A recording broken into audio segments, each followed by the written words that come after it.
Yo, what's cracking? It's your homeboy Ice Cube. And some of you may not have realized that I'm not part of the club. A lot of you listening to me right here, right now, you're not part of the club either. You know who they are, and they definitely know who they are.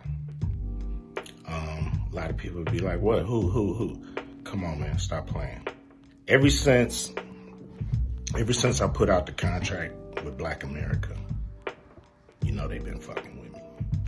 Yo everybody, it's your boy Dave 4 here with DFPTV, and Ice Cube is coming out swinging. Now if you haven't had a chance to watch the video in its entirety, I suggest you do so, but Cube is sick and tired of gatekeeping in the entertainment industry, which is super curious to me because he's 1/3 of the rap group Mount Westmore. He also owns a basketball league called Big 3, and he's dropped cult classic movies on us. So I find it curious as to who or what's blocking the momentum of Ice Cube at this point in his career. Ice Cube, who's no stranger to controversy stemming from his NWA days plus his solo music career, kinda stood out to me as somebody who couldn't be canceled. But what I like to tell my followers about gatekeepers and quote unquote the Illuminati is that it operates like an invisible mafia. You might have accountants, stylists, managers, all these different people that are a part of your team. And many of these people have connections and relationships to Hollywood. So what do you think happens when certain power brokers or executives don't want to work with you anymore? That essentially translates to your agent or manager no longer being able to secure certain deals for you or maintain certain business relationships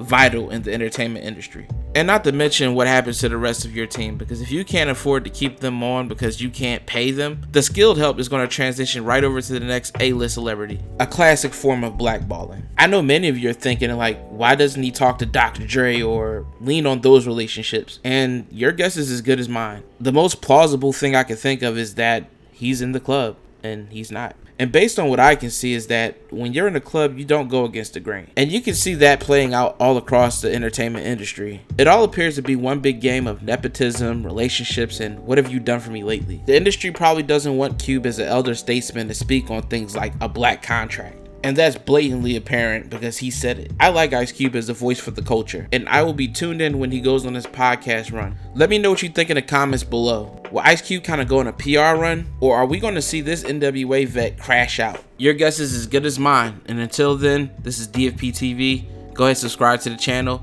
I'll see you on the next one.